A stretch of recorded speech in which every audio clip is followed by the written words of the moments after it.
제가 신학교 때 그때 어떤 자매가 와갖고 정말 내 눈물을 찔끔 나게 하는 강의를 한 적이 있어요. 이 자매가 아들이 셋 있었대요. 근데 아들이 셋 있는 집은 항상 둘째가 문제예요. 첫째는 첫째라고 잘해주고 막내는 막내라고 잘해주죠. 그렇죠? 둘째는 항상 소외의식을 느껴요. 항상 피해의식을 느낀다고요. 우리 집에도 아들이 셋 있는데 큰아들은 내가 봐도 저 어머니 아버지가 왜 이해가 안 될 정도로 큰아들한테 잘했어요. 잘못해도 다 감싸 안아주고. 이게 큰아들은 대접받는 거죠. 저는 우리 집 막내였는데 저는 정말로 사랑을 많이 받고 자랐어요. 전 중고등학교 다닐 때 내가 신발을 빨아본 적이 없어요. 형들이 다 빨아줬어요. 왜 빨아줬느냐면 안 빨아주면 어머니 아버지가 혼냈으니까 막내 신발 빨게 한다고. 그래갖고 그냥 우리 집이 이제 제사를 지내도 우리 집이 이제 아버님이 장손이라 1년에 어렸을 때 13번, 14번 제사를 지냈어요. 제사를 지내면은 제일 탐나는 게 제사상에 문어다리가 제일 맛있잖아요. 그런데 그냥 큰아들은 큰아들이라고 챙겨주고 막내는 막내라고 알아서 해주는데 둘째 형은 문어다리 차지가 안 가는 거예요. 그래갖고 이제 제사 끝나고 나면 이제 고시리 한다고 그러잖아요. 귀신 마중 나가면은 우리 식구들은 다 나가는데 둘째만 안 따라 나가는 거예요. 왜 안 따라 나가냐면 문어다리 훔치려고. 자기가 훔치지 않으면은 자기 챙겨줄 사람 아무도 없잖아요. 우리 둘째 형은 제사가 지나고 1주일이 지나도 2주일이 지나도 문어다리 물고 다녀요. 자기 어디다 감춰놨는지 모르는데. 그래갖고 제가 지금 얼마 전에 한 2년 전인가 설날 집회를 갔어요. 마침 설날은 제사를 지내니까 가갖고 물어봤어요. 아직도 둘째 형 문어다리 훔치느냐고. 그랬더니 형하고 누나가 오늘도 문어다리가 없어졌다는 거예요. 그거 훔친 거지. 그러니까 50이 돼서도 그 어렸을 때 자기가 소외된 거, 피해의식을 보상받고 싶은 거예요. 이 집에 이제 아들이 이제 중학교 3학년, 초등학교 6학년, 초등학교 3학년 세 아이가 있었대요. 근데 마침 그날은 초등학교 6학년 둘째 아들만 집에 있었대요. 그래서 이 자매님이 남편한테 여보, 둘째 아이 좀 데리고 목욕탕에 들어가서 목욕 좀 시키라고. 그래갖고 아빠도 집에 있으니까 둘째 아들 이제 목욕을 시킨다고 목욕탕에 이제 들어갔대요. 근데 5분이 지났는데 남편이 얼굴이 새빨개져갖고 막 뛰쳐나왔대. 옷도 제대로 안 입고. 당신 왜 애 목욕시키라고 했더니 왜 뛰쳐나오냐? 당신 먼저. 여보, 내가 목욕을 하러 들어갔는데 저놈이 이상한 말을 한다는 거예요. 그래서 무슨 말을 하느냐고. 아니 나도 벗고 이제 자기도 이제 둘째 아들도 옷을 벗었는데 딱 옷을 벗었는데 둘째 아들이 눈을 똑바로 뜨고 아버지한테 그러더래요.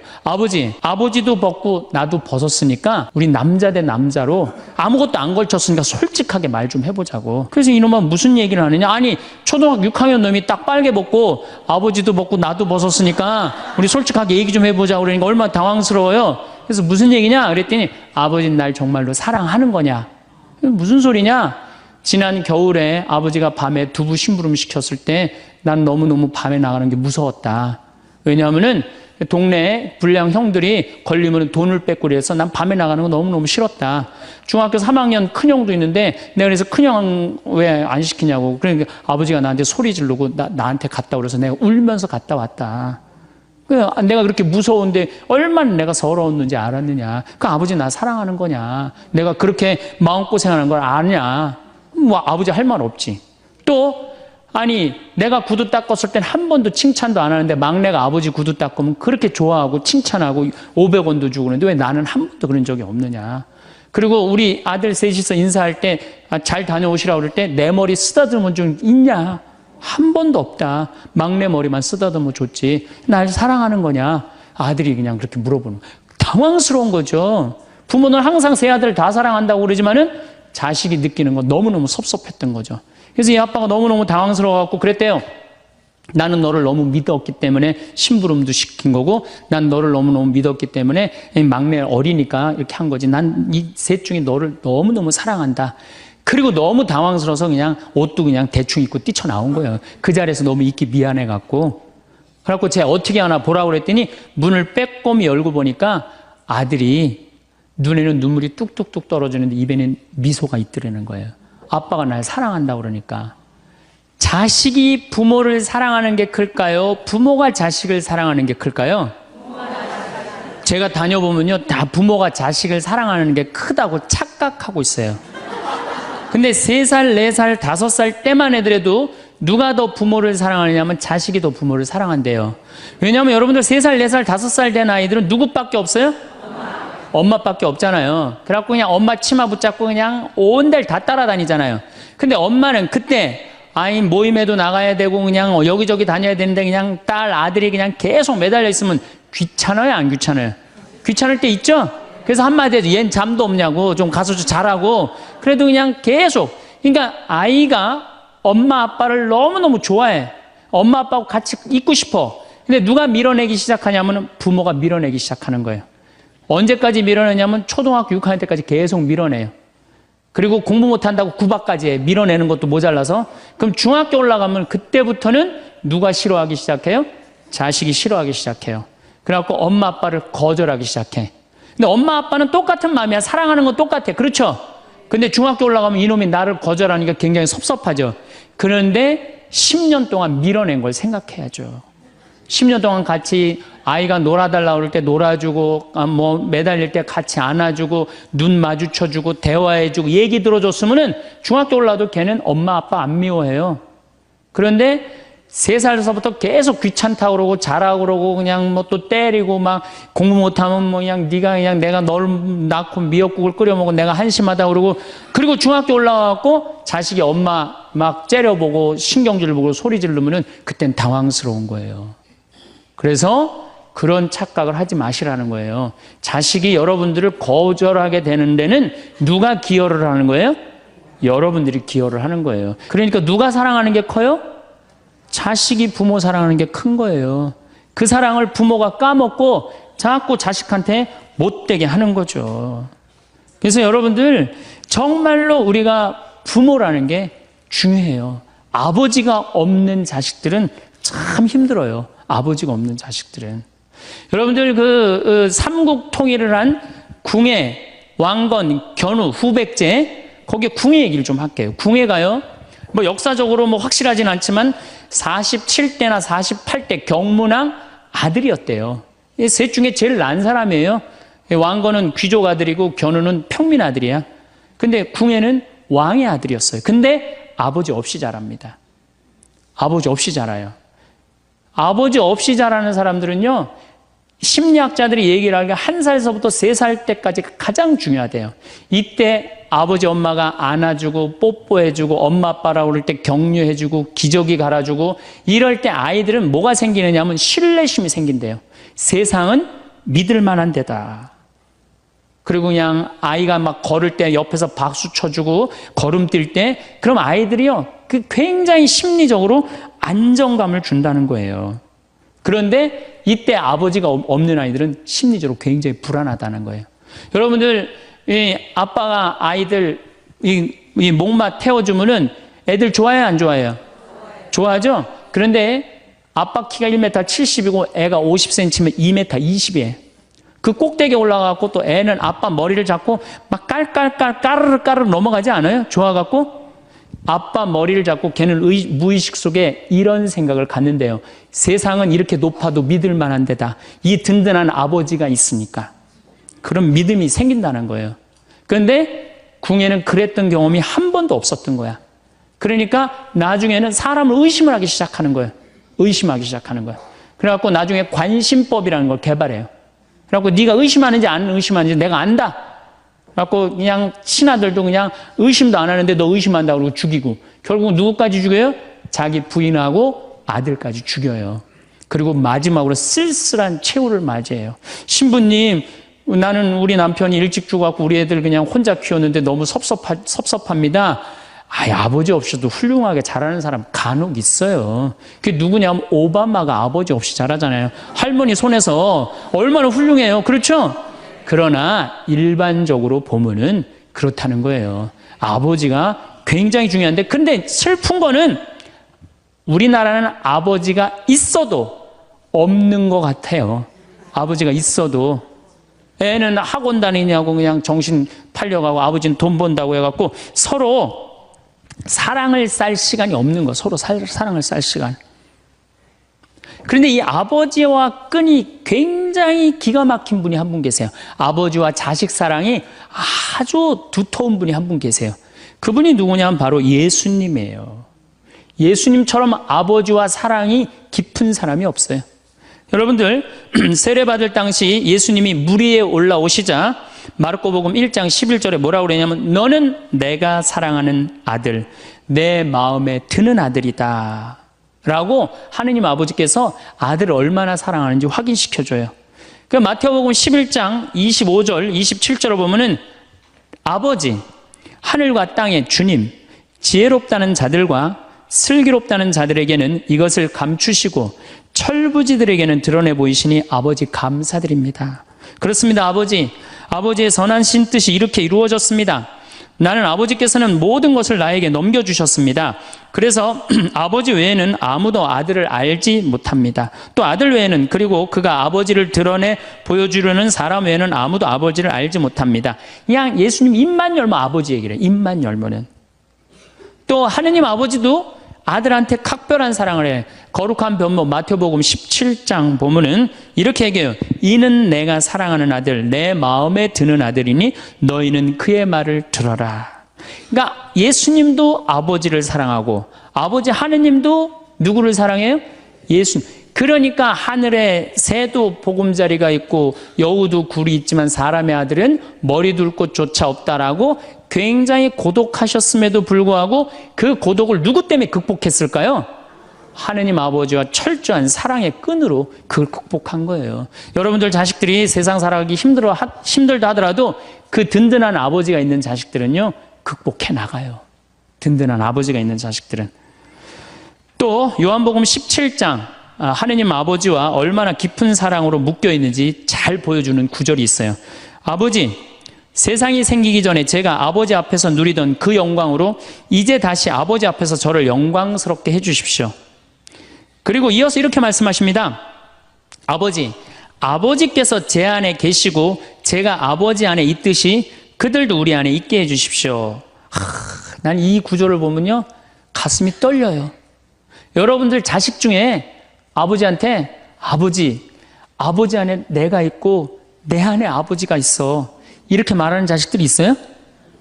그런 고백을 할 수 있는 자식이 몇 명이나 될까요? 아버지 안에 내가 있고 내 안에 아버지가 있다. 예수님은 이렇게 아버지를 사랑했던 거예요. 의로우신 아버지, 세상은 아버지를 알지 못하였지만 저는 아버지를 알고 있습니다. 저는 그들에게 아버지 이름을 알려주었고 앞으로도 알려주겠습니다. 아버지께서 저를 사랑하신 그 사랑이 그들 안에 있고 저도 그들 안에 있게 하려는 것입니다. 예수님은 그 말씀을 하고 난 다음에 유다의 배반으로 붙잡히세요. 그러니까 예수님은 활동 시작할 때부터 아버지 얘기 시작해갖고 마지막 끝날 때까지 아버지 얘기한 거야. 아버지하고 이야기를 하는 거를 멈추지 않으십니다. 그리고 겟세마니 동산에서도 아버지와 끈끈한 사랑을 보여주시죠. 아버지, 하실 수만 있으시면 이 잔이 저를 비껴가게 해주십시오. 그러나 제가 원하는 대로 하지 마시고 아버지께서 원하시는 대로 하십시오. 요새 이런 아들이 어디 있어요? 제 뜻대로 말고 아버지 뜻대로 하세요. 이런 아들이 어디 있어요? 다 내 뜻대로 해달라고 그래요, 엄마 아버지가. 그렇죠? 근데 예수님은 하느님 아버지가 그렇게 기뻤던 거야. 맨 마지막에 아버지, 이 사람들을 용서하여 주십시오. 그리고 마지막으로 이런 말씀을 하십니다. 아버지, 제 영혼을 아버지 손에 맡깁니다. 그러니까 이 아버지와 철저한 끈으로 묶여 있었던 예수님은 그 마지막 제자들이 다 버리고 도망갔어도 그 아버지에 대한 사랑, 내 안에 아버지가 있고 아버지 안에 내가 있다는 그 기가 막힌 사랑으로 극복하시고 인류 구원의 문을 여신 거예요. 그렇다면 우리나라 아버지들도 이런 아버지가 돼야지. 자식들한테 이런 아버지가 돼야 되는데 이런 아버지가 과연 몇이나 있느냐. 저는 다행히 우리 아버지를 참 잘 만났어요. 전 참 아버지를 좋아해요.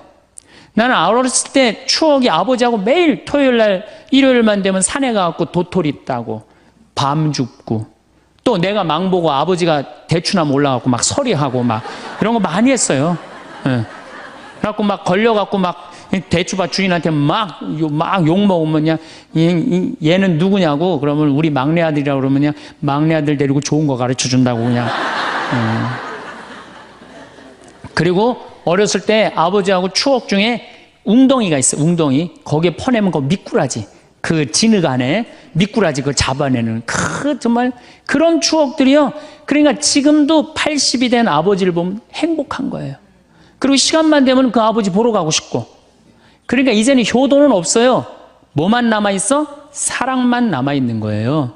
추억만 남아있는 거예요. 자식하고 얼마나 좋은 시간을 많이 가졌느냐에 따라서 늙었을 때 안 외롭다는 거예요.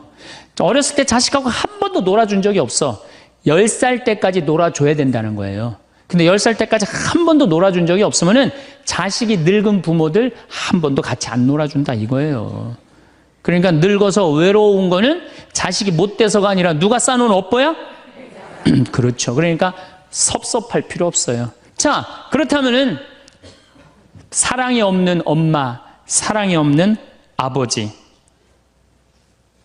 엄마도 없고 아버지도 없는 이 세대는 외로울 수밖에 없어요. 그리고 그들은 어차피 떠나게 돼 있어요. 그렇다면 여러분들 옆에 남아있는 건 누구밖에 없어요? 남편. 그렇죠.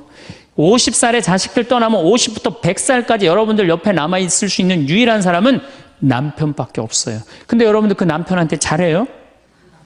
옛날에는요, 부모한테 자식이 전부였어요. 왜 옛날에는 부모한테 자식이 전부였느냐면 20살에 결혼해갖고 내가 40살이 되면은 자식이 20살이 돼요. 그러면은 대개 50살까지 밖에 못 살았어요. 그럼 자식이 몇 년 효도하면 되냐면 10년만 효도하면 돼요. 그러면 알아서 죽어줘 주니까. 그러니까 옛날엔 자식이 부모한테 애절해서 안 애절했어요? 애절했어요. 그리고 20살 먹은 아들이 왜 50살 먹은 부모한테 죽지 말라고 왜 그렇게 손가락 깨물어서 입에 단지해주고 허벅지 살 잘라갖고 울며 불며 죽지 말라고 그랬을까요? 20살 된 이 아들은 동생이 17살, 14살, 11살, 8살, 5살, 2살 동생이 줄줄이 있는 거야. 근데 엄마 아빠가 지금 죽으면 이거 누가 키워야 돼? 자기가 키워야 되니까 죽지 말라고 그러는 거예요. 죽어도 이거 누구까지 다 키우고 죽어? 막내까지 키우고 죽어라 이거야. 근데 만약에 우리 엄마 아버지가 막내까지 다 키웠다? 그럼 엄마 아버지 나이가 60이 되는 거예요. 그래서 60까지 산 부모한테 너무 고맙다고 차려준 잔치가 환갑잔치예요. 근데 이 환갑진갑 다 받아먹고 갈 생각을 해요, 안 해요? 안 하잖아요. 이게 큰 문제예요. 그러니까 자식이 모시다가 지치는 거예요. 그러니까 부모 60, 70부터는요 부모 관심 없어요. 그러면은 50 넘어서는 누가 옆에 있어요? 남편밖에 없어요. 여러분들 지금 우리나라 100살 이상이 몇 명이냐면 2,500명이에요. 100살 이상이. 90세 이상이 몇 명이냐면 9만 명이에요. 80세 이상은 몇 명이냐면 80만 명이에요. 70세 이상은 몇 명이냐면 240만 명이에요. 그러니까 이제 안 죽어. 안 죽어요. 여기 죄송하지만 60세 넘으신 분들 손 들어보세요. 손 들어 괜찮아요. 이게 문제라는 거예요, 이게. 자식은 이미 떠나 있고 50 넘었고 60 넘어갖고는 누가 옆에 있어요? 남편밖에 없어요. 그러면은 자식한테 잘해야 됩니까? 남편한테 잘해야 됩니까? 남편한테 잘해야 돼요. 우리나라는요 안사람 바깥사람 제도가 있어요. 그래갖고 안사람은 집에서 애 놓다 죽고 바깥사람 바깥에서 돈 벌다 죽었어요. 근데 이게 의술이 좋고 영양이 좋고 고생을 안 하다 보니까 바깥사람이 50이 넘어도 안 죽는 거야. 안 죽어갖고 직장에서 쫓겨나갖고 집안에 들어와서 안사람이 돼버려요. 딱 안방에 이제 들어앉아 있는 거죠. 예. 근데 집안에 들어와갖고 부인 일을 도와주면 좋은데 도와줘요, 안 도와줘요? 안 도와주고 그냥 할 일 없으니까 마누라 하는 일 챙겨내, 안 챙겨내요? 챙겨내죠? 그냥 미치는 거지, 그때부터. 젊었을 때는 맛있는 거 차려놓고 여보 일찍 들어와 그래도 생전 안 들어오더니 이제 50 넘어서면 굳이 집에 안 들어와도 되는데 때 따라 철 따라 집에 들어오네. 그러니까 여러분들이 자식들 품에 안하고 키울 때는 외로운지 몰라요. 그렇죠? 근데 자식 떠나고 나면은 체인징 파트너를 해요. 이쁜 자식은 떠나고 쭈글쭈글한 남편이 돌아오는 거야. 그런데 50부터 110살까지 살려면은 젊었을 때 같이 여행 다니는 추억도 있어야 되고 젊었을 때 사랑도 쌓여 있어야지 50 넘어갔고 100살까지 그 추억 먹고 살 거 아니에요. 근데 그런 추억이 하나도 없어. 그 50 넘어갖고 와갖고 그냥 잔소리만 하고 그냥 그러면은 그 남편이 싫은 거예요. 그 그러니까 서로 한 집에 살지만은 각방 따로 쓰고 외롭게 사는 거죠. 그래도 여러분들은 괜찮아요. 여러분들은, 우리 신부들은요 진짜 불쌍해요.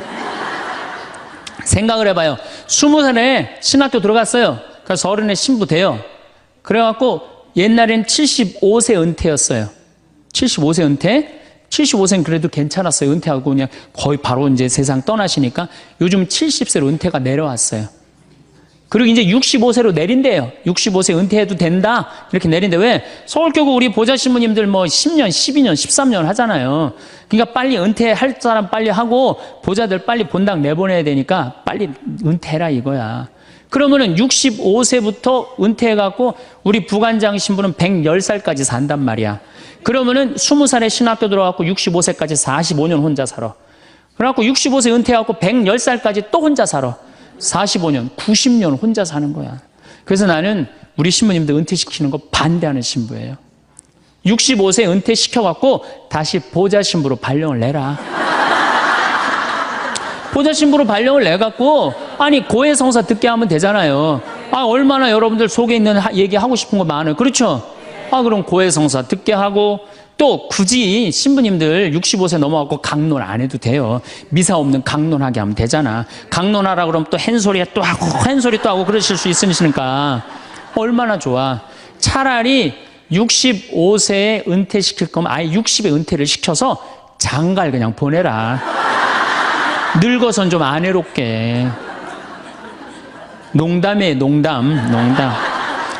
우리보다는 여러분들이 훨씬 덜 외롭다는 거예요. 그렇지 않아요? 여러분들 남편도 있고 자식도 있고 손자도 있잖아요. 그러면 그 소중한 사람들한테 사랑하면서 살아야지. 우린 사랑할 사람도 없는데 여러분 사랑할 사람이 있잖아요. 그럼 조금만 내가 잘하면 되는데 크게 안 되는 거예요. 우리나라 여자들이요, 이 세상이 너무너무 여자 살기 좋은 세상이 돼갖고 여자들이 지금 뭐가 뭔지도 모르고 살아요. 집에서 남편들, 여러분들 남편들이 200만 원, 300만 원 벌어갖고 돈 갖다 주잖아요. 여러분들 길 지나가다 보면은 여러분들 10,000원 주는 사람 있어요? 지나가는 남자가? 없죠? 남편은 200만 원, 300만 원 한 달 뼈 빠지게 갖고 갖다 주잖아요. 그럼 잘해줘야 될 거 아니야. 그렇지 않아요? 그것도 1, 2년 갖다 준 것도 아니고 20년, 30년 갖다 줬으면 잘해줘야 될 거 아니야. 근데 집에서 그런 기가 막힌 남편 왕대접 해줘요? 개 다음으로 대접은 개 다음으로. 집에 마누라 자식 먹여 살린다고 이마가 땅바닥에 닿도록 인사하고 다니는 거예요. 여러분들 남편들 다 나가면 그래요. 그럼 집에서 왕대접 해줘야 될 거 아니야. 집에서도 왕대접 못 받아, 직장에서도 왕대접 못 받아. 마누라라는 게 아침에 출근할 때 보면 막 사자머리를 해갖고 막 귀신 눈을 해갖고 그냥 여보 다녀와, 그냥 다녀오게 하고 난 다음에 다녀오라고 그래야지. 예쁘게 차려입고 문 입구에서 여보 다녀와. 그러면 내가 이렇게 이쁜 마누라 있는 집에 돌아와야 돼. 그런 마음으로 나가서 일할 거 아니야. 사자머리 밥도 제대로 안 챙겨주고 그냥 다녀오라고 그러면. 또 대한민국 남자들은 또 착해요. 또 다녀오랜다고 저녁에 여보 나 다녀왔어. 예. 근데 아직도 그냥 사자머리를 하고 그냥 테레비 보고 앉아있으면 어느 남자가 집에 들어가고 싶겠어요. 그렇지 않겠어요? 그래서요, 사람은요, 부부는요, 사는 맛이 있어야 돼요. 사는 맛이. 50이 넘으면요, 남자가 테스토스테론은 없고 에스트로겐만 있어요. 여성 호르몬이 자꾸 나와요. 그래서 성적인 능력이 사라져요. 성적인 능력이 사라지니까 50 넘은 남자들은 무슨 낙으로 사느냐면 먹는 낙으로 사는 거예요. 먹는 낙으로. 그냥 50만 되면 말하는 거 좋아하고 먹는 거 좋아한단 말이야. 근데 이 남자는 50이 넘으면 먹는 걸 좋아하는데 50이 넘은 여자는 이 세상에서 제일 하기 싫은 게 밥이야, 밥.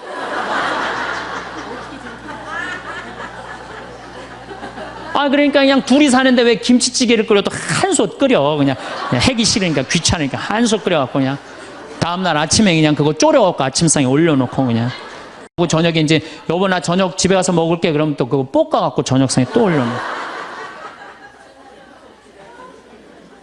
좀 회도 떠갖고, 예? 여기 가깝잖아요. 회시장 가갖고 우럭 회 맛있잖아요.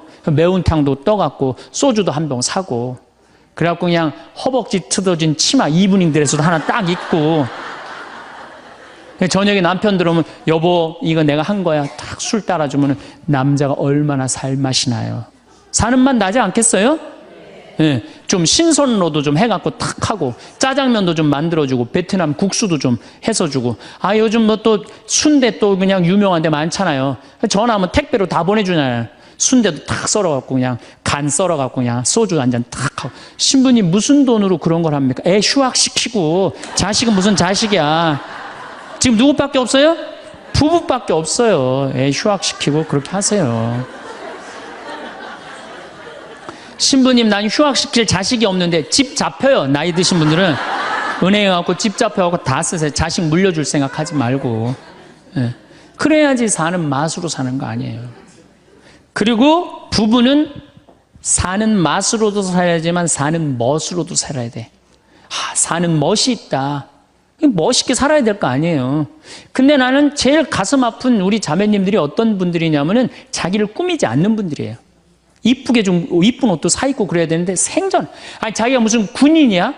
집에 있어도 파마를 해도 꼭 철모 뒤집어 쓴 거 딱 1년 내내 풀어지지도 않는 거 쓰고 앉아갖고 그냥 생전 그냥 마누라라는 게 그냥 맵시 있는 옷 한 번 제대로 입지도 않고.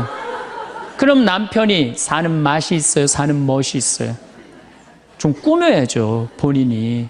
예쁜 옷도 좀 사서 입고, 좀 브릿지도 좀 넣었다가, 머리도 그냥 생머리도 했다가, 이쪽으로도 묶었다가, 저쪽으로도 묶었다가, 어느 날 좀 틀어도 올리고, 막 이래야지 그냥 남자가 사는 맛도 있고, 사는 멋도 있을 거 아니에요. 생전 그냥, 옷도 그냥, 신부님 옷 맵시가 있어야지 옷을 사 입죠. 그러면 좀 살도 좀 빼시고 그냥 이건 벤지 엉덩이지 구분도 안 되는 그냥 몸매를 가지고 그냥 그러니까 그냥 몸빼바지만 계속 짚고 이 집에 있으면은 어느 남자가 집에서 가고 싶어요. 본인을 꾸미시라는 거예요. 그래서 남자는요 사는 맛도 있고 사는 멋도 있는 거 멋도 있어야 돼요. 그래서 예쁜 옷 남편도 좀 꾸며주고. 남편도 좀 나비 넥타이도 좀 하고 남자가 50이 넘으면요 제가 지난 그 미국에 한번 강의를 갔는데 너무 멋있는 부부를 봤어요. 남편이 한 60쯤 돼 보이는데 식사를 같이 하려고 그러는데 남편이 살짝 머리가 벗겨졌더라고요. 근데 부인이 사각모를 탁 저기 뭐 차에 하더라고요. 남편을 바깥에서 만났는데 딱 했는데 부인이 여보 이거 써 탁 씌워주는데 너무 멋있더라고요. 여러분들 앞 백화점에 가갖고 남편 좀 사각모도 좀 멋있는 거 좀 중절모도 멋있는 거 사서 탁 씌우면 얼마나 좋아. 그렇지 않아요? 옷도 이제 50이 넘으면요 단색을 입어야 돼요. 노란색을 입든지 초록색을 입든지 아니면 빨간색을 입든지 그래야지 좀 젊어 보이는데 이거는 그냥 김치국물 떨어져도 안 보이는 체크무늬 사서 입혀갖고 그냥 1년 내내 빨아주지도 않고 그냥 맛도 없고 멋도 없는 거죠. 그래서 좀 무슨 돈으로 애 휴학시키고 자식은 무슨 자식이에요. 여러분들 이제 50이 넘어가갖고요. 여러분들의 유일한 동반자는 누구밖에 없다? 남편밖에 없다. 그럼 남편한테 잘해줘야죠. 50이 넘으면 또 남자들도 문제는 문제예요. 이 남자는 50이 넘어가면 친구가 없어져요. 오로지 방에만 있는 거 집에만. 근데 여자는 바뀌어 또 성격이 바뀌고 50이 넘으면 친구가 너무 많아. 그냥 맨날 만나러 나가야 되는데 그냥 이 남자고 여자고 이제 서로 힘든 거죠. 그 또 그냥 50, 60 넘은 남자들은 씻지도 않아. 그냥 냄새 나고 그냥 이러니까 그냥 남편 옆에 가까이 가기도 싫은 거죠. 예. 근데 이 부부가요 서로 애인같이 살아야 돼요. 우리 자매님들 자기를 애인같이 꾸며야 돼요. 그러니까 언제든지 집에서도 깔끔하고 예쁘게 차려입으면 남자가 기분이 좋잖아요. 집도 좀 화분도 좀 예쁜 거 좀 해놓고 여행도 좀 다니고 둘이 공연도 좀 가고 극장도 좀 보러 다니고 이래야지 그냥 사는 맛도 나고 사는 멋도 날 거 아니에요. 그래서 제발 좀 성지순례 좀 가세요. 제가 여러분들한테 꼭 부탁하고 싶은 거는 옛날에 중세시대는요 성제집 다 팔아갖고 갔어요. 다 팔아서 그냥 예루살렘 가는 걸로 끝나는 거예요. 거기서 죽어도 여한이 없다고. 그러니까 여러분들도 예수님 어제 복음에 자케오 얘기 나왔죠? 그 예리고 얼마나 좋아요. 그리고 그냥 갈릴레아도 좀 호수도 가보고 얼마나 좋아요. 신부님 무슨 돈으로? 애 휴학시키고 그 돈이면 충분해요. 한번 갔다 오면은요, 신앙이 틀려지거든요. 성주순례도 가고. 제가 지난 9월인가, 작년 9월에 성주순례를 한 40분 하고 갔다 왔는데, 어떤 형제님이, 70 먹은 형제님이 기가 막힌 말씀을 하시더라고요. 무슨 말씀을 하시냐면은, 내 강의를 듣고 집을 잡혀서 왔대요. 근데 가만히 생각을 해보니까, 집은 은행에 잡히면 대출을 해준대요. 은행에 잡히면 대출해주잖아요. 근데 나이는 대출해주는 데가 아무 데도 없대요.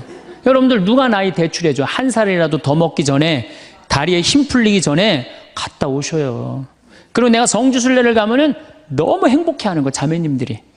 그래갖고 나는 은혜 받아갖고 성제 갖고 그냥 성령을 충만히 받아갖고 10일 동안 저렇게 행복하고 그냥 은총에 그냥 가득한 줄 알았더니 12일 동안 밥을 안 하잖아, 밥을.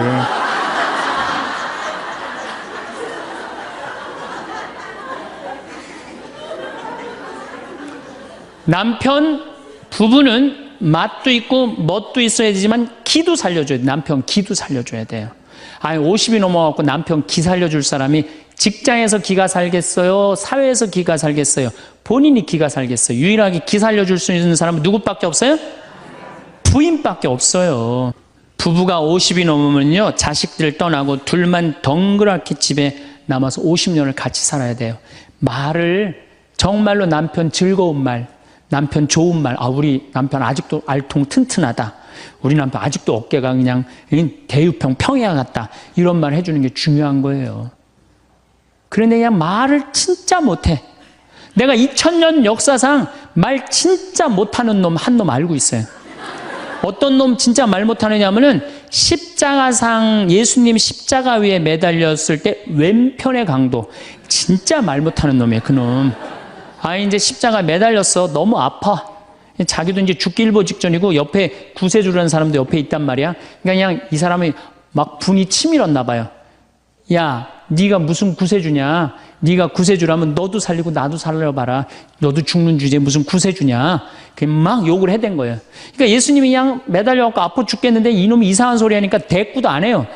대꾸도 안 해. 성서 보면은 그냥 가만히 계세요. 근데 내가 2000년 역사상 진짜 말 잘하는 사람 한 사람 알고 있어요. 그게 누구냐면 오른편 강도예요.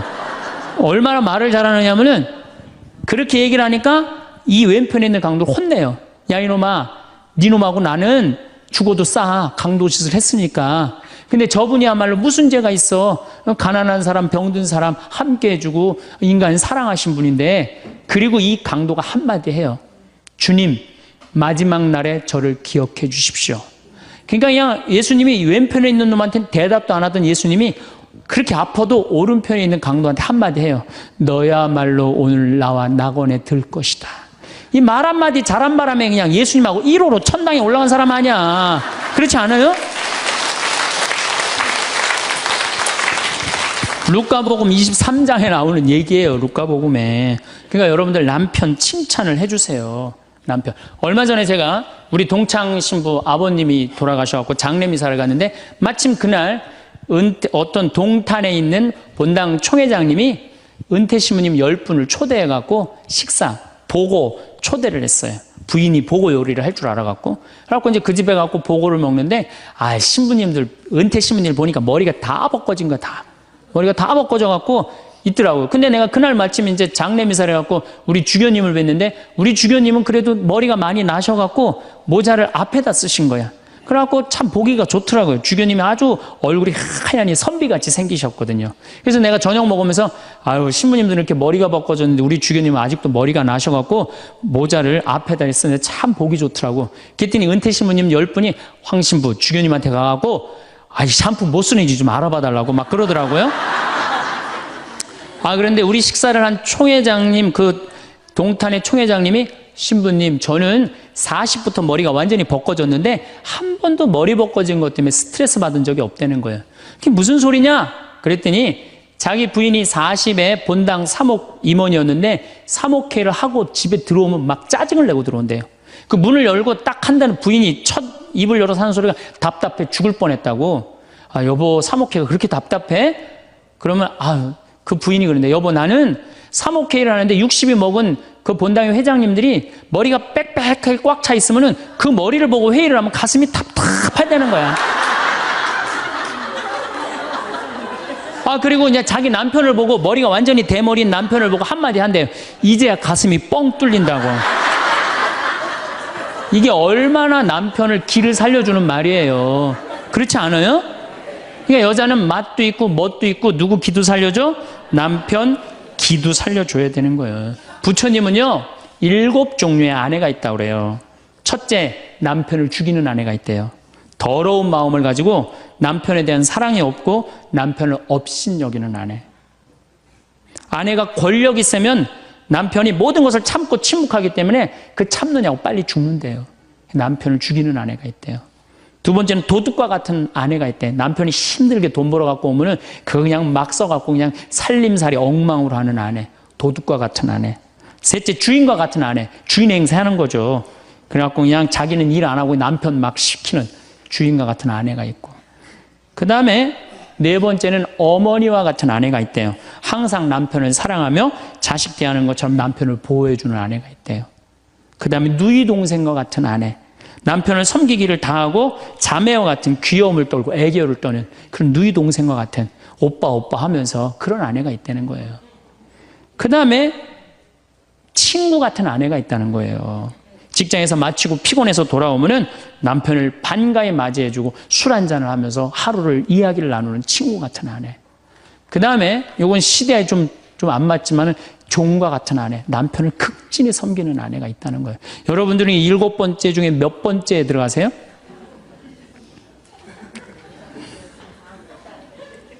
아무것도 아니에요? 이 7번째 아무것도 아니면 큰일인데.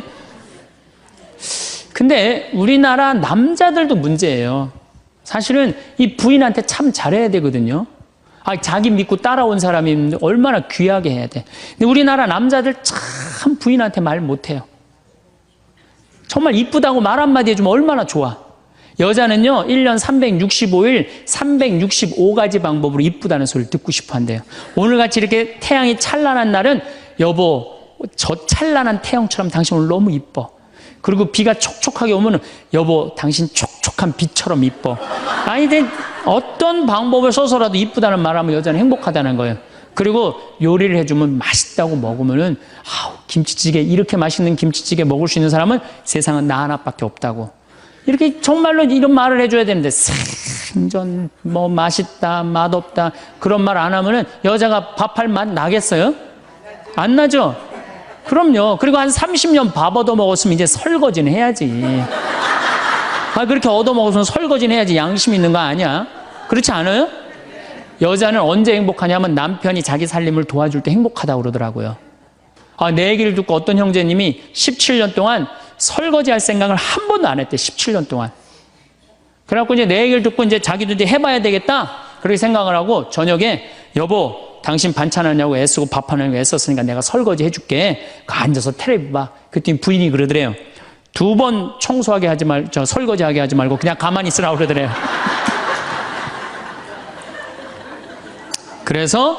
그래서 이 남편이 그랬대요. 아니야, 내가 오늘 해보고 싶어서 그래. 그리고 설거지를 했대요. 그리고 이제 그 형제는 미사해설하러 성당에 갔는데 메시지가 왔대요. 여보, 나는 오늘 당신이 한 설거지 지금 다시 하고 있어. 하지만은 오늘처럼 행복한 날은 없어. 17년 결혼 생활 중에 오늘처럼 행복한 날은 없어. 고마워. 내 살림살이를 도와줘서. 그 메시지를 형제님이 나한테 보냈어요. 신부님, 요 조그만 거 이렇게 행복할 수 있는데 내가 왜 이제까지 안 했는지 모르겠다고. 그러니까 우리 정말 부인한테, 정말로 자매님들한테 서비스 해줘야 돼. 이제는 서로를 사랑해야 돼요. 서로를 사랑하고 아껴줘야 돼요. 근데 우리나라 남자들이 얼마나 말을 못하냐면 이게 진짜로 있었던 일이에요. 65살 먹은 형제님이 꿈을 잘 꾼 거야. 그래갖고 로또를 산 거야, 금요일 날. 그래갖고 그냥 가슴이 부풀은 거야. 왜 부인한테 막 자랑을 한 거야. 내가 꿈을 꿨는데 이거 오늘 된다. 그리고 보통 꿈이 아니다. 막 돼지가 막 수천 마리 왔다 갔다 한 꿈을 꿨는지. 그래갖고 그냥 막 들떠 있는 거야. 그러니까 부인이 콧소리로 한마디 한 거야. 여보, 그 로또 되면 당신 그 돈 뭐 할 거야? 그때 남자가 정색을 하고 그러더래요. 내가 이 로또 되면은 온 세상 사람한테 다 나눠줘도 당신한테는 한 푼도 안 줄 거야. 아니 아직 된 로또도 아닌데 당첨되고 난 다음에 그러면 몰라도 당첨도 안 됐는데 아이, 귀양 이렇게 말하면 얼마나 좋아요. 여보, 당신 평생 나한테 시집 와갖고 고생만 했는데 내가 로또 되면 내가 당신 다 줄게. 쓰고 싶은 대로 다 써. 아니, 당첨도 안 된 로또인데, 아니, 그렇게 말하면 얼마나 기분이라도 좋아요. 근데 그냥 내가 온 세상 사람한테 다 나눠줘도 당신한테 한 푼도 안 줄 거야. 이게 할 말이에요. 근데 우리나라 남자들이 이런다고요. 다른 형제님들이, 아우, 마누라 너무너무 이쁘고 좋겠다고 살아봐라야 눈 한번 하얗게 뜨고 하면 독사가 그런 독사가 없다. 이런 말 해야 되면은 우리 마누라는 얼굴만 이쁜 게 아니라 마음은 비단이야. 기분이 얼마나 좋아요. 참 고운 말을 못 하는 거야. 그냥 온 세상 사람한테 다 나눠줘도 당신한테는 한 푼도 안 준다. 그러니까 이 부인이 너무 열받아갖고 한 달 반 동안 밥을 안 해줬대요. 그리고 진짜 무서운 건 집안에서 폭력이에요, 폭력. 더욱이 남자가 여자를 때리는 건 있을 수 없는 일이에요. 부부가요, 때린다는 건 있으면 안 돼요. 아니, 여자가 남편한테 결혼을 할 때는 이 험난한 세상, 저 힘 있는 남자한테 보호받고 싶어서 결혼하는 거 아니에요? 그렇지 않아요, 보통? 그런데 그 남편이 자기를 때린다고 생각하면요, 이건 치욕이에요, 여자한테는. 그래서 남자가 여자를 때리면 안 돼요. 정말로 이것도 진짜 있었던 일인데 70이 다 돼가는 할머니인데 평생 남편한테 맞으면서 살았대요. 그런데 또 친구 하나가 평생 남편한테 둘이 이제 할머니가 이제 둘이 친구야. 서로 맞고 살아갖고. 근데 그 평생 맞은 할머니가 하루는 이 친구 할머니한테 전화를 한 거야. 막 웃으면서 전화했대. 아, 너 뭐가 이렇게 좋아갖고 전화했냐? 그랬더니 우리 남편이 이번에 병원에 갔는데 글쎄 3개월밖에 못 산다고.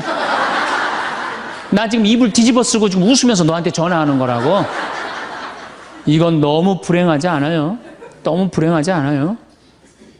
정말로 자기 부인 아파서 죽는데 따라 죽는 남편도 있는데 이게 그냥 자기 남편 3개월밖에 안 산다고 이불을 뒤집어 쓰고 막 웃으면서 그냥 전화를 할 정도면 이거 같이 살지 말아야지. 그렇죠? 그러니까 여러분들 남편한테 잘하세요. 또 여기 있는 우리 형제님들 누구한테 잘해요? 그래도 나이 먹어갖고요. 여러분들 지금 신부님 난 도저히 우리 남편하고 못 살 거예요. 지금 바꿔봐야 거기서 거기에요. 지금 바꿔봐야. 자, 남자하고 여자하고 얼마나 서로를 이해를 못하느냐 하면은 남자는 하루에 2,000마디만 하면은 말 끝난대요. 근데 여자는 하루에 6,000마디를 해야 된대요. 그러니까 여자가 훨씬 말이 많은 거죠. 남자는 직장에 갔다 오면 할 말 끝난 거예요. 집에 할 말이 아무것도 없는 2,000마디 이미 다 했는데 할 말. 남자로 사람으로서 할 말 끝났는데 뉴욕의 게리 머카스라는 교수가 이 통계를 냈어요. 그래갖고 여자는 이제 남자가 이제 남편이 이제 집에 들어올 때만 기다리는 거야. 뭐 이웃집 아줌마 얘기도 하고 싶고 본당시 뭐 욕도 하고 싶고 막 그래갖고 기다리고 있는데 남편이 들어와서 여보, 그 집 남편은 그렇게 힘들게 돈을 버는데 여자는 맨날 찜질방 다니고 그냥 링크코트 입고 다니고 정신 나간 여자라고. 그럼 남편은 할 얘기가 없는 거야. 쓸데없는 소리 하지 말고 밥이나 내놓으라고. 그럼 여자 미치는 거예요. 진짜 괜찮은 남자들은 어떤 남자들이냐면은 그래 여보? 그럼 안 되지. 부인이 살림을 잘 살아야지. 남자가 그렇게 고생을 하는데 추임새를 넣어주고 속으로 외우세요. 500마디, 1000마디, 2000마디. 그래갖고 딱 속으로 4000마디 딱 끝나면 여보 이제 자자. 이래야지 이 남자는 후환이 없는 남편이에요. 여자 말을 들어줘야 돼요. 그래서 남자하고 여자하고 틀린 점이 이거야. 반대로 우리 자매님들은 여자는 흥분을 하면 5분이면 흥분이 끝난대요. 그래갖고 막 장보러 들어와갖고 막 욕을 5분만 하면은 아무 일도 없었던 듯이 부엌에 들어가고 콩나물도 따고 멸치 대가리도 딴대요. 아무 일도 없었던 듯이. 근데 남자는 5분 동안 바가지 긁을 동안 가만히 있는데요. 5분 지나면 그때부터 승질이 나기 시작한대. 근데 남자는 한번 승질이 나면 최소한 30분은 성질을 내야 된대. 그래갖고 5분 지나고 나가고 이제 그때부터 이제 여자는 마음이 착 가라앉은 상태에서 저녁 준비를 하는데 그때부터 남자는 이제 거실에서 소리 지르는 거야. 내가 말이야 뭘 잘못했다고 네가 맨날 그러냐고 막 소리 지르면 마음이 가라앉은 여자가 나와서 남자 불을 질러요 속에다가. 뭐라고 그러냐면 당신은 말만 하면 이렇게 성질을 내고 그러느냐고. 자기는 이미 다 흥분 가라앉은 상태에서 막 성질 내는 남편한테 불은 자기가 질러놓고. 그러면 안 된다는 얘기죠. 30분 동안 길길이 뛰게 놔두란 얘기예요. 승질을 건드려 놨으면은. 어쨌든 우리가 이 인생을 외롭게 살고 싶지 않다면은 부부가 사랑하는 수밖에 없어요. 그래야만이 우리 인생이 풍요로워요. 더욱이 여러분들 노년 50년, 60년 부부밖에 없어요. 훈련하면 된대요. 그 부부 사랑 훈련하는 그 많은 책자를 읽어보면요.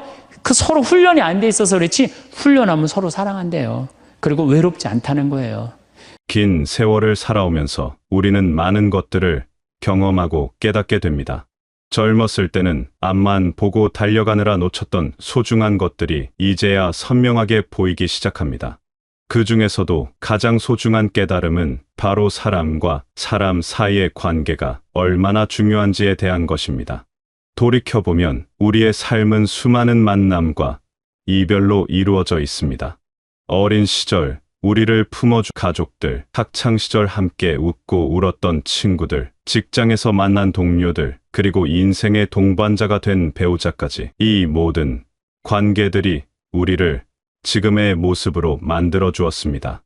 하지만 바쁜 일상 속에서 우리는 종종 이런 관계들을 당연하게 여기곤 했습니다. 마치 항상 그 자리에 있을 것처럼 생각하며 소홀히 대했던 순간들이 많았습니다. 이제 와서 생각해보니 그런 순간순간이 얼마나 아쉬운지 모릅니다. 하지만 늦었다고 생각할 필요는 없습니다. 지금이라도 우리 주변의 소중한 사람들과의 관계를 다시 돌아보고 더욱 깊이 있게 갖고 나갈 수 있기 때문입니다. 우리 모두에게는 어린 시절이 있었습니다. 그때 우리는 작고 연약했지만 우리를 지켜주는 든든한 울타리가 있었습니다. 바로 부모님의 사랑이었습니다. 밤늦게 열이 날 때 밤새 간병해 주셨던 어머니의 손길, 비가 오는 날 우산을 들고 마중 나와주셨던 아버지의 모습, 이런 작은 일들이 우리에게는 세상 전체였습니다. 그 시절의 사랑은 조건이 없었습니다. 우리가 무엇을 잘하든 못하든 어떤 모습이든 상관없이 그저 존재 자체만으로도 소중하게 여겨주었습니다. 이런 무조건적인 사랑이 우리에게 세상을 살아갈 힘을 주었습니다.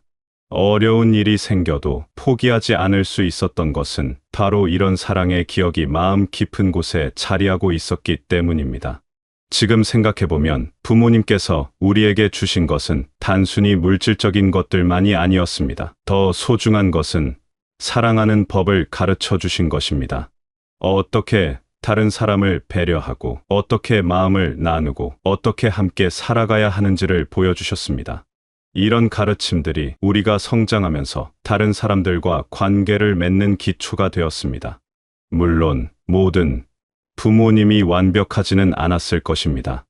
때로는 서투르고 부족했을 수도 있습니다. 하지만 그 마음만큼은 진실했습니다. 자식을 향한 그 간절한 사랑만큼은 변하지 않는 진리였습니다. 그리고 그 사랑이 우리를 지금까지 살아오게 한 원동력이었다는 것을 이제는 깊이 이해할 수 있습니다. 이 인생의 중반을 지나면서 우리는 더욱 다양한 사람들과 관계를 맺게 됩니다. 직장에서 만난 동료들, 동네에서 만난 이웃들, 취미 활동을 통해 알게 된 친구들까지, 이런 관계들은 어린 시절의 가족 관계와는 또 다른 의미를 가집니다. 이 시기의 관계들은 선택의 여지가 있습니다. 가족은 태어날 때부터 주어진 관계이지만 친구나 동료들과의 관계는 우리가 스스로 만들어가는 것입니다. 그렇기 때문에 더욱 신중하게 갖고 나가야 합니다. 서로를 이해하려고 노력, 배려하는 마음을 가져야 합니다. 좋은 관계를 유지하기 위해서는 무엇보다 상대방을 있는 그대로 받아들이는 것이 중요합니다.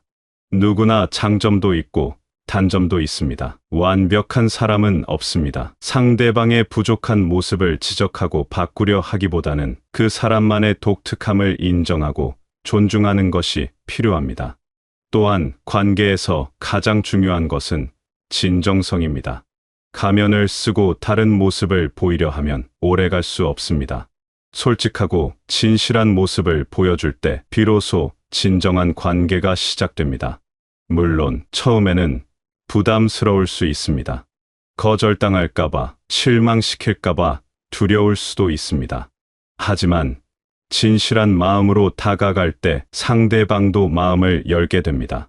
이런 관계들은 우리 삶에 큰 의미를 줍니다. 혼자서는 해결하기 어려운 문제들도 함께하면 쉽게 풀리곤 합니다. 기쁜 일이 있을 때 함께 기뻐해 줄 사람이 있고, 슬픈 일이 있을 때 위로해 줄 사람이 있다는 것만으로도 삶은 훨씬 풍요로워집니다. 이 인생의 여러 관계 중에서도 부부 관계는 특별한 의미를 가집니다. 혈연으로 맺어진 가족도 아니고 단순한 친구 관계도 아닌, 선택을 통해 평생을 함께하기로 약속한 사이입니다. 이런 관계는 시간이 지날수록 더욱 깊어지고 소중해집니다. 젊었을 때의 부부 관계는 열정과 낭만으로 가득합니다. 서로를 알아가는 재미와 함께 미래를 계획하는 설렘이 있습니다. 하지만 세월이 흐르면서 관계는 점점 성숙해집니다. 서로의 모든 면을 알게 되고, 좋은 모습뿐만 아니라 부족한 모습까지도 받아들이게 됩니다. 나이가 들수록 부부 관계의 의미는 더욱 깊어집니다. 함께 겪어온 수많은 일들이 둘 사이의 유대감을 더욱 단단하게 만듭니다. 함께 웃었던 순간들, 함께 울었던 시간들, 함께 극복해온 어려움들이 모두 소중한 추억이 됩니다. 이런 공유된 경험들은 다른 어떤 관계에서도 얻기 어려운 특별함을 줍니다. 부부 사이에서 가장 중요한 것은 서로를 이해하려는 노력입니다. 같은 집에서 살아도 각자의 생각과 감정은 다를 수 있습니다. 상대방이 왜 그런 행동을 하는지, 왜 그런 말을 하는지 이해하려고 노력해야 합니다. 때로는 이해가 안 되는 부분도 있을 것입니다. 하지만 이해하려는 마음 자체가 사랑의 표현입니다. 서로를 의지할 수 있다는 것도 부부 관계의 큰 장점입니다. 세상이 아무리 어려워도, 주변 사람들이 모두 등을 돌려도 옆에 있는 한 사람만큼은 변함없이 지지해 줄 것이라는 믿음이 있습니다. 이런 믿음이 있기 때문에 어떤 어려움도 이겨낼 수 있는 힘이 생깁니다. 사랑은 마음속에만 간직하고 있으면 상대방이 알 수 없습니다. 표현해야 전달됩니다. 하지만 사랑을 표현하는 방법은 거창한 것일 필요가 없습니다. 일상 속 작은 배려와 관심이면 충분합니다. 아침에 일어나서 건네는 따뜻한 인사, 외출할 때 조심하라는 한마디, 힘든 하루를 보내고 돌아온 가족을 맞이하는 밝은 미소, 이런 작은 것들이 모여서 큰 사랑이 됩니다. 특별한 날이 아니어도 평범한 일상 속에서 서로를 생각하는 마음을 보여주는 것이 중요합니다. 상대방의 말에 귀 기울여 듣는 것도 사랑의 표현입니다. 바쁘다는 핑계로 건성으로 듣거나 다른 일을 하면서 듣는 것이 아니라 온전히 집중해서 들어주는 것입니다. 때로는 조언이 필요한 것이 아니라 그냥 들어주는 것만으로도 충분할 때가 있습니다. 내 이야기를 진지하게 들어주는 사람이 있다는 것만으로도 큰 위로가 됩니다. 작은 도움도 사랑의 표현입니다. 무거운 것을 들어주거나 어려운 일을 대신해주거나 좋아하는 음식을 준비해주는 것들입니다.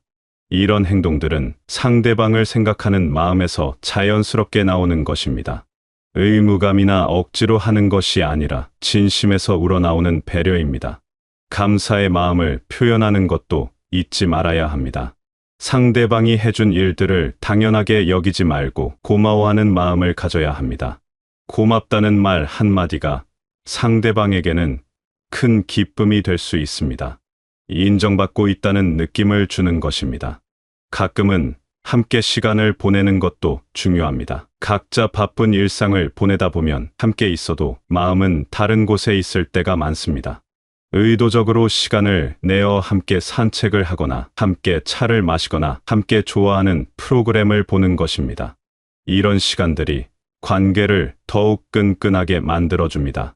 세상을 살다 보면 누구나 외로움을 느끼는 순간들이 있습니다. 사람들에게 둘러싸여 있어도 마음은 쓸쓸할 때가 있고 아무도 나를 이해해주지 않는다는 생각이 들 때도 있습니다. 이런 외로움은 나이가 들수록 더욱 깊어질 수 있습니다. 주변 사람들이 하나둘 떠나가고 몸도 예전 같지 않아서 활동량이 줄어들기 때문입니다. 하지만 외로움을 이기는 가장 좋은 방법은 바로 진정한 이해와 사랑입니다. 완전히 나를 이해해주는 사람이 한 명이라도 있다면, 그리고 그 사람을 진심으로 사랑할 수 있다면 외로움은 사라집니다. 중요한 것은 사람의 수가 아니라 관계의 깊이입니다. 나를 이해해주는 사람이 있다는 것은 큰 위안이 됩니다. 내가 하는 말과 행동의 진짜 의미를 알아주고 내 마음의 아픔을 함께 나누어주는 사람이 있다는 것입니다. 이런 사람 앞에서는 가면을 벗고 진짜 모습을 보여줄 수 있습니다. 약한 모습도 부족한 모습도 숨기지 않아도 됩니다. 동시에 누군가를 진심으로 사랑하는 것도 외로움을 이기는 방법입니다. 사랑은 받는 것만이 아니라 주는 것이기도 합니다. 상대방을 위해 무언가를 해줄 수 있다는 것, 상대방에게 필요한 존재가 될 수 있다는 것은 삶의 의의를 찾게 해줍니다. 내가 누군가에게 소중한 사람이라는 느낌은 어떤 외로움도 이겨낼 수 있게 해줍니다. 이런 관계를 만들어가기 위해서는 먼저 내가 변해야 합니다.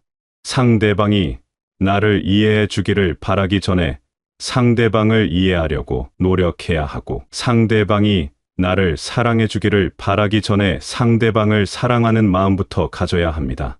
관계는 일방적인 것이 아니라 서로 주고받는 것이기 때문입니다. 또한 과거에 소홀했던 관계들을 다시 돌아보는 것도 필요합니다. 오랫동안 연락하지 않았던 친구들, 자주 만나지 못했던 가족들과 다시 연결고리를 만들어 보는 것입니다. 시간이 많이 흘렀어도 진심은 통합니다. 먼저 다가가는 용기만 있다면 새로운 관계를 시작할 수 있습니다. 무엇보다 중요한 것은 지금부터라도 주변 사람들과의 관계를 소중히 여기는 것입니다. 내일 일은 아무도 모릅니다. 지금 옆에 있는 사람들이 언제까지 함께할 수 있을지도 확실하지 않습니다. 그렇기 때문에 오늘 할 수 있는 사랑을 미루지 말고 지금 표현해야 합니다. 고마운 마음, 사랑하는 마음, 미안한 마음들을 솔직하게 전해야 합니다. 진정한 사랑과 이해가 있는 관계는 하루아침에 만들어지지 않습니다.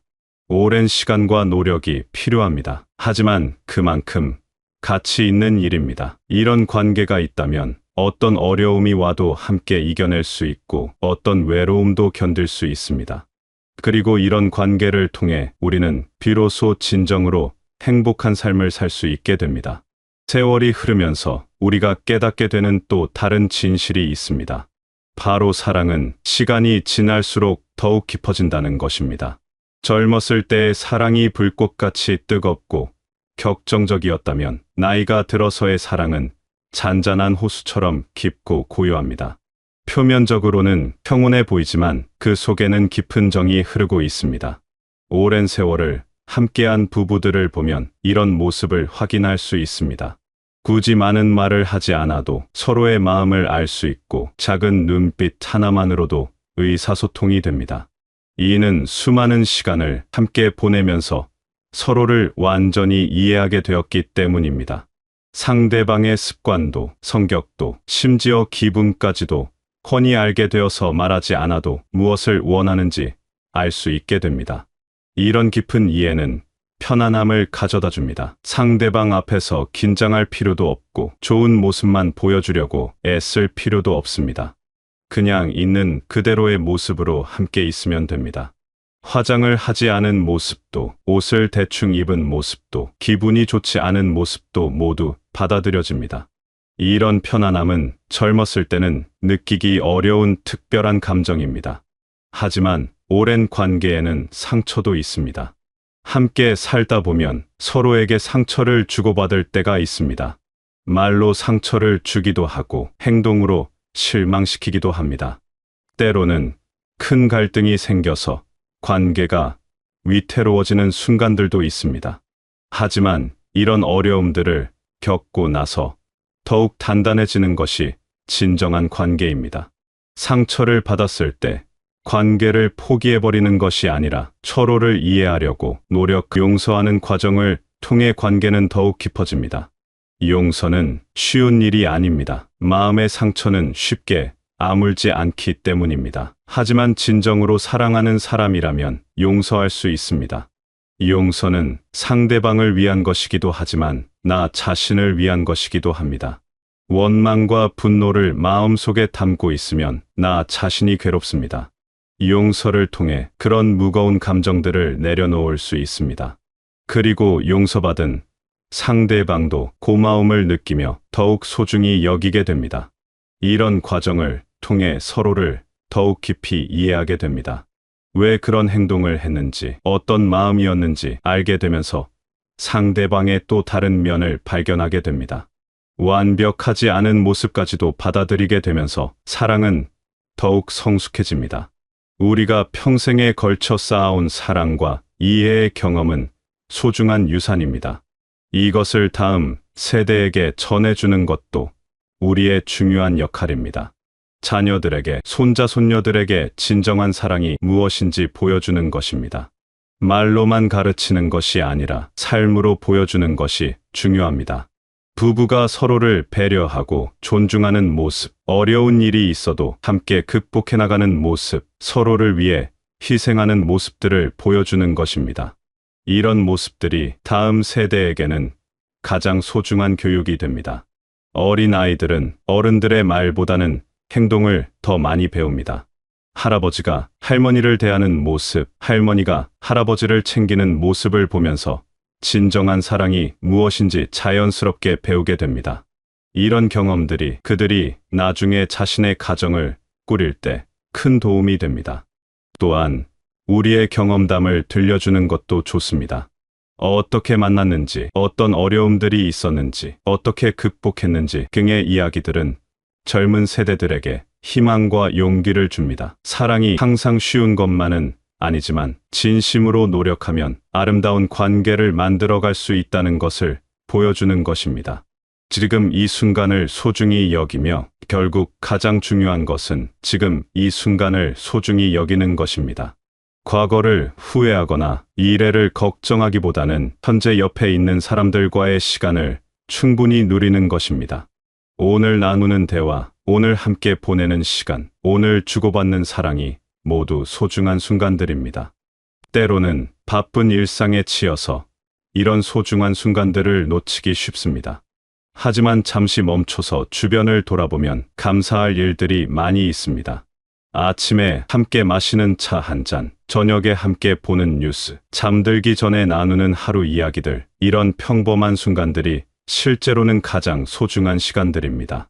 이런 순간들을 의식적으로 소중히 여기려고 노력해야 합니다. 당연하게 여기지 말고 감사한 마음으로 받아들이는 것입니다. 그리고 상대방에게도 이런 마음을 표현해 주는 것입니다. 함께 있어서 행복하다는 마음, 고맙다는 마음을 자주 표현해 주는 것이 관계를 더욱 풍요롭게 만들어 줍니다. 이 인생은 짧습니다. 길다고 생각했던 시간도 돌이켜보면 순식간에 지나갑니다. 그렇기 때문에 지금 이 순간의 사랑을 아껴두지 말고 충분히 표현하고 나누어 가시길 바라겠습니다.